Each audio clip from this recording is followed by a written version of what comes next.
Jesus, just to take him at his word. Well, my message today is I never knew you.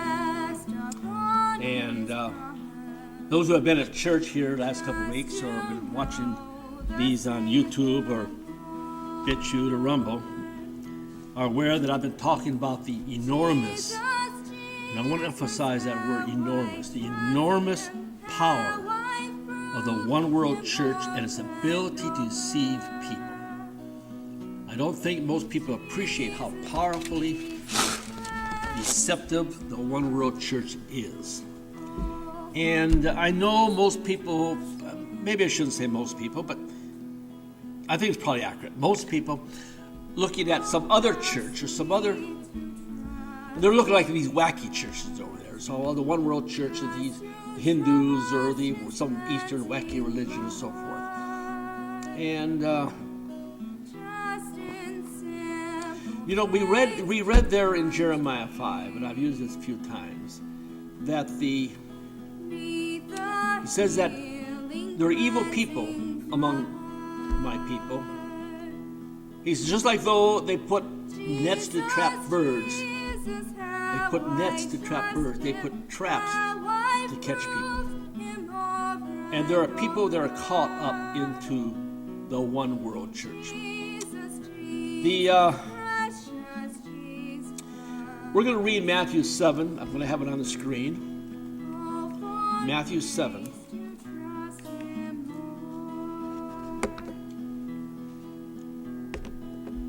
Not everyone that says unto me, Lord, Lord, shall enter into the kingdom of heaven, but he that doeth the will of my Father, which is in heaven.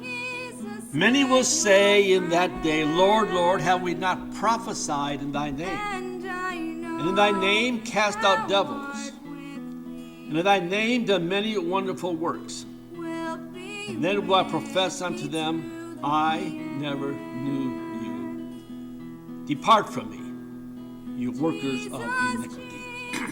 Now, as Christians, I believe one of the first things we need to know and understand is there is a rebellion against God. I know churches quite often refer to Isaiah 14, talk about Satan rebelling against God. But I don't think they understand, at least I never did, growing up in the church in Detroit and also in Tucson. I never really understood or heard them really refer to with a certain amount of, I don't want to use the word admiration, but acknowledgement of the tremendous power of this rebellion. They seem to think that Satan rebelled and kind of like an isolated incident. And I don't think, and maybe I'm wrong, but I don't think they understand the tremendous power and influence that this rebellion has upon the world. And we read in Jeremiah about the time of Jacob's trouble, the last days, the time of Jacob's trouble.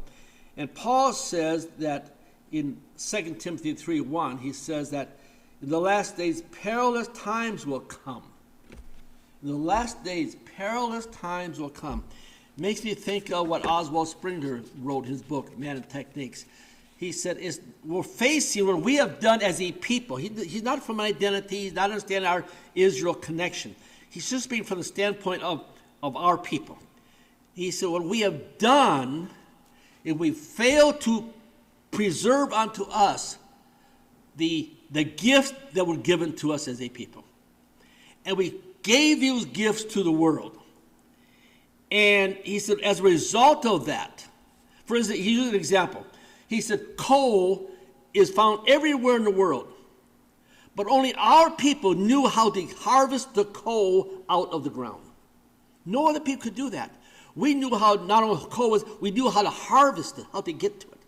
And when we gave that knowledge away to the third world, we created a competitor to us. And he said, this is bringing us, he's not just to a mere crisis, but it's bringing us to a catastrophe. Perilous times, Paul called it. the time of Jacob's trouble. Now the word perilous comes from the Greek word kalios, and it means dangerous, furious, and fierce. What's interesting, and I don't know if this had any real connection or not, but I find it interesting. Kalios, the word that means dangerous, furious, and fierce, comes from the Greek word kaleo. And what it means is the reduction of strength. And I look at what has happened within the church. We've had this reduction of strength within the church. So the church can no longer stand in opposition to the rebellion. The second thing I think as Christians we need to understand is Paul says, he said, we wrestle not against flesh and blood. You're all familiar with this in Ephesians 6.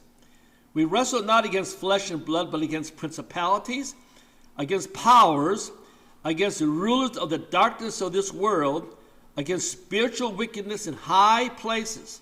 Now, I know we hear, and I mentioned this before, so, sometimes we have to hear things over and over and over again for they really settle into our minds, we really understand. So I'm going to repeat some things that I've said the last couple of weeks, and then introduce you to some new thoughts also. We hear that Satan rebelled because he wants to be worshipped. And I heard that all the time. Satan wants to be worshipped. He just wants people to worship him just like they worship God.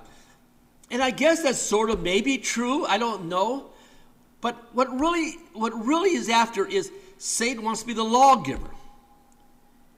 He wants to be the lawgiver. And the objective of the rebellion, the purpose of the rebellion, isn't just because Satan wants to be worshipped. The purpose of the rebellion is to change good to evil and evil to good. That's the purpose of rebellion, to totally undo the law of God. He wants to change the law. Now, the question is, what law? What law does he want to change? Does he want to change fashion laws? I mean, I'm sure this isn't the rule anymore, but, when I was growing up in Detroit, Miro knows this and others. A woman never wore white before Easter. And she never wore white after Labor Day. That was kind of a fashion law. I don't know if they follow that law in the hills of Arkansas, but that was a fashion law. Never wear white after Easter, never wore white, but before Easter, never white after Labor Day. Or would Satan trying to change our table manners? Like Satan said, I'm going to change the law that you never chew food with your mouth open. Or you never talk with your mouth open, or you never put your elbows on the table. I mean, these are considered laws of etiquette. That was Satan after? Is that what he was trying to do? Or don't eat with your fingers? I mean, I know these are silly, but we sometimes have to look at the silliness to kind of grasp how powerful and what important this is. Or was he trying to get us to change church rules? Are church rules all that important that Satan wants to change our church rules? Don't go to church on the wrong day. If you go to church on Sunday, you're supposed to go on Saturday, or what you might believe. Or some churches don't have musical instruments in your church. Is that what Satan wants to do? It sounds silly, but is he trying to change church rules? Keep the right holidays? Or don't observe the wrong holidays? Really? Is that what Satan is trying to do? Change up fashion, ideas of fashion, or table manners, or church law? What law? What law is Satan wanting to undo? I certainly don't think it can be any man law. I don't think it's a church law.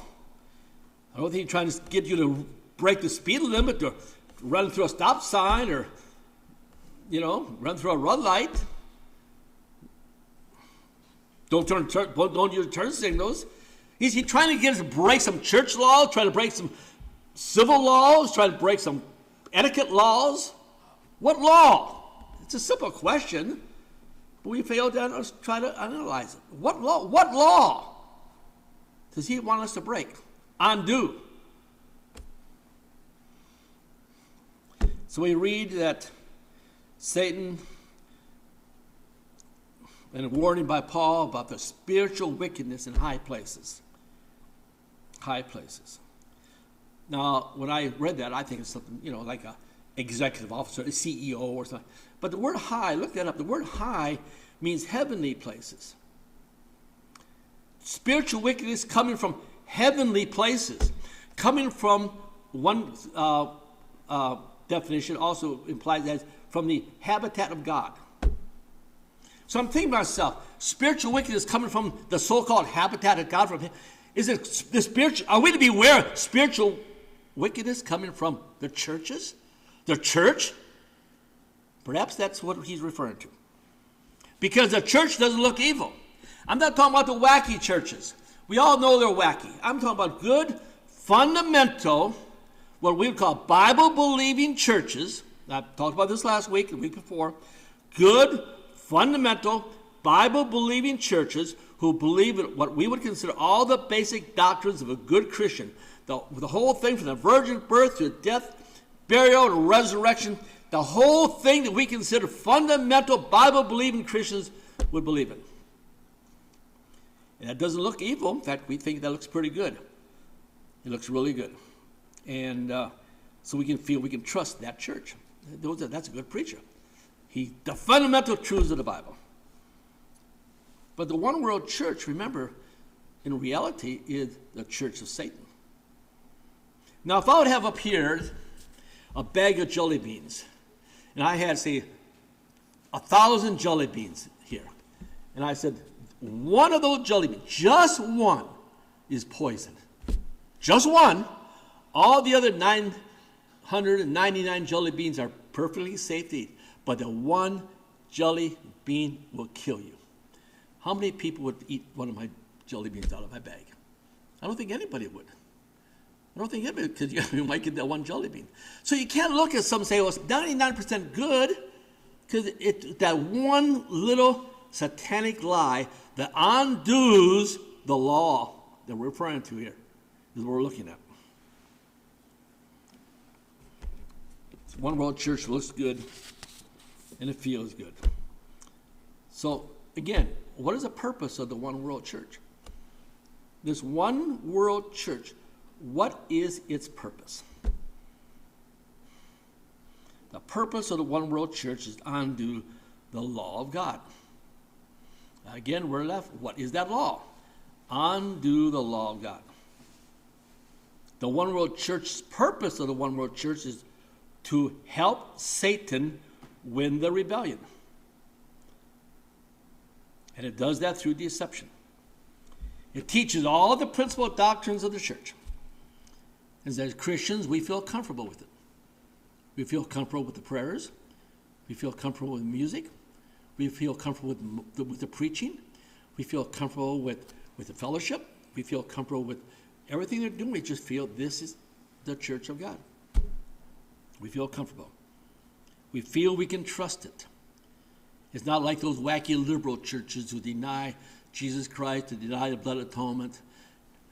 Not like the wacky churches that deny the virgin birth. Not like the wacky churches that deny the resurrection. Not like the wacky church. This is the good church. So we trust it. It sounds real. It looks real, and it feels real. Then why shouldn't it? Because we read in 2 Corinthians 11:14, it tells us Satan himself disguised himself as what? An angel of light. Satan and the message of Satan doesn't look evil. The message of Satan looks good. That's what we have to understand. The message of Satan does not look evil. The message of Satan, his persona, looks good and righteous and holy. It looks like the light. It's not like the wacky religions of the world. Not like them. This looks like the real thing. And understand that the satanic rebellion is not trying to deceive these people out here, the third world people, I'll call them. Not trying to deceive them. The focus of the satanic rebellion is to deceive who? Deceive the children of the covenant. Our people.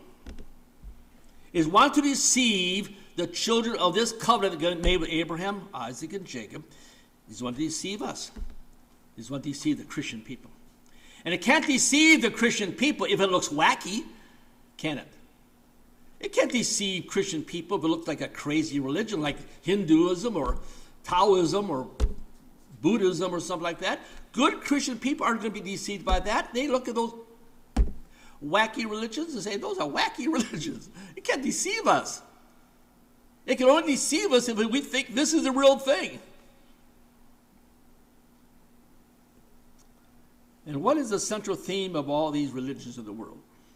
The central theme is all people of every race have unity of brotherhood. You go, I challenge you, if you want to spend time doing it like I have, you go to name every religion you can think of. Every one of all these, what they call, you generally call Eastern religions. And every single one believes that there is a universal blood brotherhood of all mankind. We're all one. I'm going to put 4 up on the screen. 2 weeks ago I put up about 10 or 12 on the screen. I'll limit it to 4 this time. Islam. The whole of humanity from its diverse races was originally one. All barriers that separate humanity by race and color must vanish. That's what the Islam believe. Buddhism. Any form of racism or discrimination is outright rejected in Buddhism. It is considered an evil. Sikhism further claims the brotherhood of all men and the fatherhood of a personal God. It thus asserts the fundamental unity of all religions.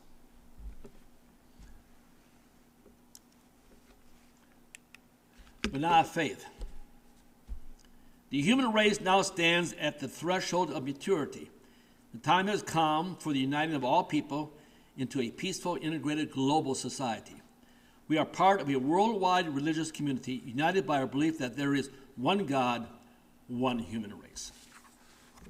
All the religions teach the same way.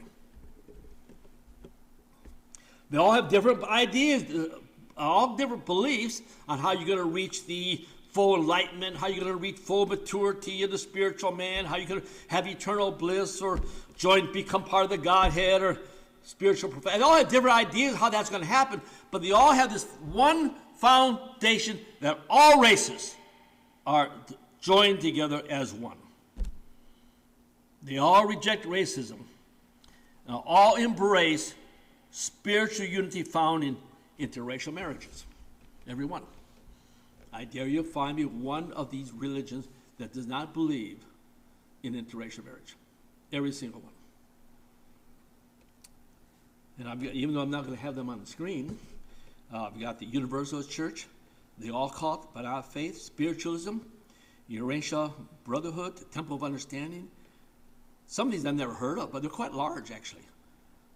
Satya Saya Baba, Self-Realization Fellowship, Sikh, Jehovah's Witness, Rosicrucians. Actually, Miro and I went to a Rosicrucian church temple one time. I'm not advising people to do this, and maybe even the fact that we did it maybe was wrong. Maybe we shouldn't have gone, but we did one time. It's just like we went to synagogue one time. And so I'm not saying what we did was good, but we went to one time. Buddhism, witchcraft, Yamaha's daughter, and then, of course, we just read Islam. But, Christian people sit in our churches throughout America and Canada and Europe, and, Christian people and Christian nations, they don't care about these wacky religions. They don't care about them. Like I'm repeating myself because I want you to understand. They don't care about the wacky religions, so Satan can't use them to deceive us because we're not going to pay attention to them. So he can't use all those wacky religions to deceive us. How can he deceive us? He deceives us by using something that we can connect to, the Christian faith. We can connect to that. So Satan can't deceive you by what they teach. And the thing is that modern Christian churches, the modern ones over the past 40, 50 years especially, all teach exactly the same thing. Over the past 40, 50 years, the Christian church has completely bought into the deception. And today, interracial marriage is not only accepted, but is encouraged in most churches that you'll see on the street corner. You can drive through Harrison here or any other city, and I'll guarantee that every church door you walk into, the preacher may not be preaching it on every Sunday, but he allows us to slip through the door. Everyone will believe interracial marriage is accepted by God. There's a church not too far from here, 15, 20 miles, where the preacher says that, he said,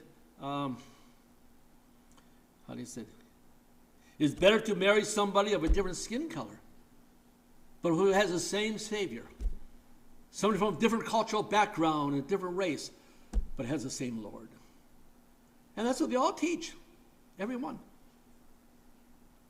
Christianity Today, I mentioned this last week, a popular Christian magazine made a statement, interracial marriage isn't merely acceptable, it reflects the beauty and glory of the gospel. That sounds almost unbelievable that a Christian minister would say that. But this or a Christian magazine would say that. But they did. And they do. John Piper, I mentioned last week, who has a very large ministry in Chicago one time. He retired from this church in 2013. But he has a very, very, very highly respected minister, fundamental minister, not a wacky one, in the eyes of Christians, not a wacky guy, a fundamental Christian minister. Here's what he said. Interracial marriage in Christ is a beautiful picture of Christ's marriage to his church. That is what people are hearing. That's what kids are hearing in their church. But what about those people that are deceived?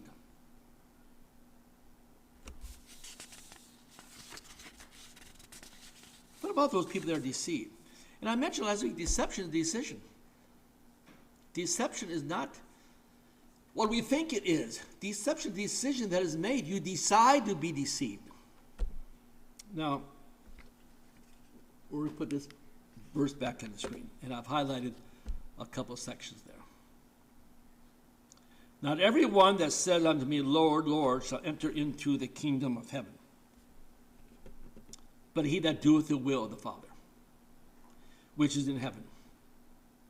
Many will come to me in that day, saying, Lord, Lord, have we not prophesied in thy name, and in thy name cast out devils, in thy name done many wonderful works? And then will I profess unto them, I never knew you. Depart from me, you that work iniquity. So the first question we have here, he says, not everyone will enter into heaven, but he that doeth the will of my Father. So there's a question. What is the will of the Father? I think that's a good question. If that's kind of requirement to enter into the heaven, I think it's something we should know. What is the will of the Father? We have to know what the will of the Father is. Is it belonging to the right church? I mean, you got to belong to the right church. You got to belong to the Catholic Church. You got to belong to the Methodist Church. You got to belong to the Baptist Church. Whatever church it may be. Is that the will of the Father, making sure you belong and join the right church? And if you join the wrong church, well then, sorry. Is that the will of the Father? Or is the will of the Father being sure you're baptized the right way? If you got baptized the wrong way, if you get baptized the right way, then sorry, you can't come in. You got baptized the wrong way. Is that the will of the Father? Do it the will of the Father. Is it getting the right dates on your calendar? Going to church on the right day? Observing the right feast days? Is that what he means? That you got to do the will of the Father? I mean, are we going to be at the pearly gates and St. Peter could be standing there with a notepad and say, all right, I've got some questions for you, Mr. Steve. Here they are. And then he'll start asking you the various church doctrines. And if you get them all right, No, you come back, but, oh, I'm sorry, that was wrong. No, I'm sorry, that wrong. You only got 69%. You need 70% right to get into heaven. I mean, really, are we going to be like giving a quiz? What is the will of the Father? I think it's a legitimate question. What is the will of the Father? If that's important, it says it is. I want to get it right. The will of the Father, certain rules that we choose to obey. God said, I've got these rules, and if you choose to obey them, you're done the will of my Father. No. The will of the Father is not rules that you obey. The rules of the will of the Father is laws you choose to love. Not laws you choose to obey, but a law you choose to love. The lawyer came to Christ and said, what's the greatest commandment? Christ said, well, love the Lord thy God with all thy heart, all thy soul, and all thy mind. Now the lawyer probably would look confused because he thought Jesus was going to give him a law. What's the greatest commandment, Master? And he thought Jesus was going to give him, well, here's a law. Or this law, or this law. This is the greatest law. He thought Jesus was going to recite some law. And then Jesus also said, and the second commandment, like unto it, just as important, love your neighbor as yourself. Love your God and love your people. Okay, now I'd venture to say that number one, loving your God and loving your people would be what? Fulfilling what? The will of the Father. Would that be correct? If Jesus said these are the two greatest commandments, I would say, first off, doing the will of the Father is what? Loving your God and loving your people. It has nothing to do with laws. It has to do with relationship. What is your relationship to the Lord, and what is your relationship to your fellow people, your kinsmen? What is your relationship? And then do some church law. I don't care what, some doctrine. Because they all have their own doctrines. I don't care who you talk to, Jimmy Swaggart or Benny Hinn or Billy Graham, or even in identity, we have the doctrines. We say, yeah, here are their doctrines. It's your relationship. What is your relationship to God? What is your relationship to your kinsmen? I think that would be safe to say that's the will of the Father. But we're going to look at it some more. In Luke 1:69, he came to his people and redeemed them. Gosh, would that be the will of the Father? That's not a law to obey. That's a law to embrace. He came to his people. What people? His people. And redeemed them. Verse 72. And to remember his holy covenant, the oath he swore to our father Abraham. So I would say that probably doing the will of the Father would be what? Loving your people, loving your God, understanding who Christ came to. He came to his people, who he redeemed, his people. Remembering the holy covenant, just like Jesus did. If Jesus remembered the holy covenant, don't you think we should? The will of the Father. John 21 tells us about Christ coming there, right, and the disciples out fishing. And they're out there catching, hoping to catch some fish. And I don't think they caught anything. They come back, and Jesus on the shore there, and he's frying some fish up on the grill. You know, maybe has some cornbread. I don't know. And they're sitting around and eating, and then Christ turns to Peter and says, do you love me? And Peter said, well, yeah, I love you. What was the will of the Father? Feed my sheep. He asked a second time, do you love me? And he said, yeah, I love you. You know I love you. Feed my sheep. What was the will of the Father? Feeding the sheep. Who are the sheep? Your people.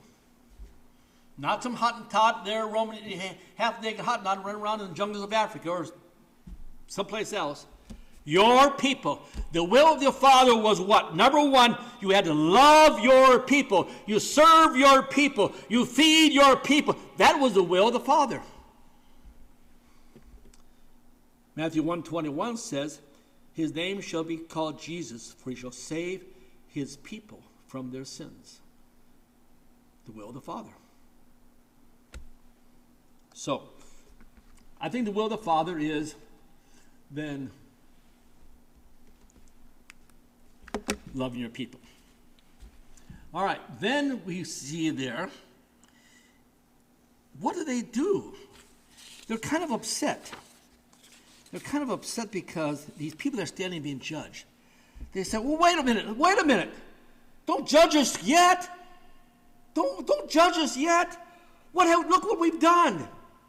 We taught in your name. We taught in the name of Jesus. We preached your name to lost souls. These were not fake preachers. These were real, bona fide preachers of the gospel who thought they're proclaiming the message of salvation to the world. We cast out devils. Well, for me that means they cast out the evil in the heart of men and replace with your name. We cast out devils. We preach your name. Look at all the things we did. We wrote books. Gosh, we built seminaries. We preached sermons. We wrote articles. I counseled people. I proclaimed your name. How can you judge me? Look at all the things I've done. These people were honestly protesting their verdict. These were not in our mind, fake preachers. These are people who bona fide felt that God was misjudging them. Because they said, look what we have done.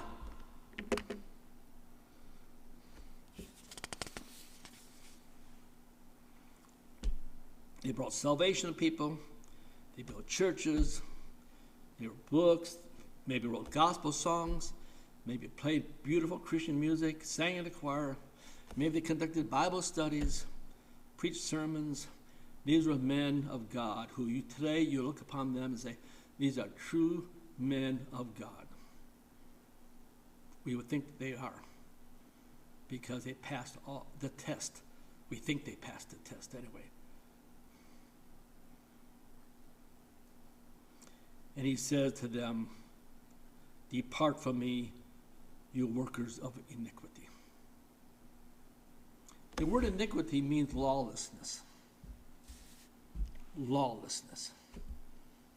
They were violating a basic law.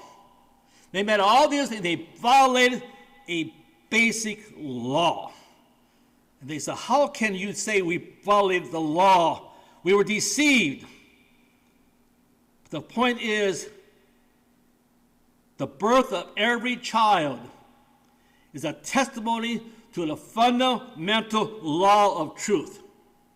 The birth of every child is what? A boy or a girl. That is the fundamental idea of our society, of nations, of building, race and nation. Every child has a race and has a gender. Every child. Talked about this last week. Race and gender are not something we choose. It's not a law we choose. It's a law we embrace. We embrace the truth that the world denies. And because they deny this truth, there's such strong delusion. The world denies this truth of race and gender that is testified in every birth of every child. Every child. There's thousands and thousands and thousands of testimonies to this basic truth that occurs every single day. Satan wants to destroy. He wants to destroy, undermine the law of God. That's the law. That's the most fundamental, basic law of all humanity, of everything you know. That's a fundamental law. That builds the nuclear family, that builds civilization, societies. That is a basic law. You do not have anything without that basic understanding of race and gender. Now, all the other wacky religions of the world, they don't think race is important. They don't think race is important. Now, Satan, I'm going to close very quickly. Satan, he can destroy race through race mixing. He wants to undo that law, that basic law of truth, which everything is built upon. That basic law of truth. And the only way he can destroy that is through race mixing. Now, he can't destroy gender through race mixing, but he can destroy gender through what? Transgenderism. And we see that being elevated today. We see that being, so this is the basic truth. Race and nation. And all the other religions of the world have no issue with it. They don't care about a race. Most of them don't care about, you want to be a homosexual, don't care about that either. But our faith, our Christian faith, where 99% of those jelly beans, 99% of those preachers, 99% of the things they preach sounds really, really, really good. It's something we can really trust. But they don't think race is important either. They don't think race is important either. And when you no longer think, when you come to the belief, when people sit in the church pew, and they listen to the preacher like Robert Morris, who says that if you even have the tinge in your finger about the thought of a child, one of your children marrying somebody of a different race, he said, then you're not right with the Lord. But outside of that, if you listen to Robert Morris, as I have numerous times, his teaching is really online with fundamental Bible teaching. Really online. But when you no longer feel race is important, what do you end up with? White genocide. And white genocide is the ultimate goal of the Satanic Rebellion. Because with white genocide, that means God was unable or unwilling to keep his covenant with Abraham. And that's the only way the Satanic Rebellion can win. You can't win no other way. I'm not saying God can sin, but that's his strategy. That's his strategy. If I can make God sin, Satan says, I win the rebellion. And he don't deceive the world. He don't deceive Christians with wacky stuff. He deceives Christians by something that looks real and bona fide and feels real, sounds real, and everything sounds real. And then they have this one element of white genocide. The wacky religions don't believe in race. And the new wacky Christian faith that we see dominating our society today doesn't believe in race either. And so that's why these people here are rejected. Yes, they didn't do the will of the Father. They don't love our people. They don't love our heritage. They don't love our culture. They don't love our race. They don't love our blood. They don't love anything about us. And Jesus tells them in a sense, I don't see it on there, but he tells them, thousands of babies are born every day. You can't see the rule of the law of race and gender? You can't see that law testified thousands of times every day in the lives of these people, in the lives of their children. Race and gender, that's the foundation of everything. And you can't see that? You're not doing the will of the Father. And you got this idea that you think you can preach in my name? You think that's going to excuse you? It's like a child telling, they're being disobedient all day long to his mother and father and not doing anything mom and daddy said, totally disobedient. They think everything's going to be forgiven when it's time to go to bed and say, I love you, Mommy. You can say you love Jesus all you want. Lord, Lord. And he says that you're rejected because you're lawlessness. You do not embrace the law. It's not something you keep. It's something you embrace. Race and gender. Let's close in prayer. Our Father, we ask you to be with us and guide us and help protect us from the deception of the one world church. It's so easy. It's so easy to listen to them and make a connection with their testimony. We can make a connection with their music. We can make a connection with their preaching. We can make a connection with sincerity. We can make a connection with their fellowship. We can make a connection with so many things in this one world church. So many things we can make a connection. Because we look at them, they're basically good people. But they're lawless. They don't love the will of the Father. Protect us and help us give a testimony to our brothers and sisters.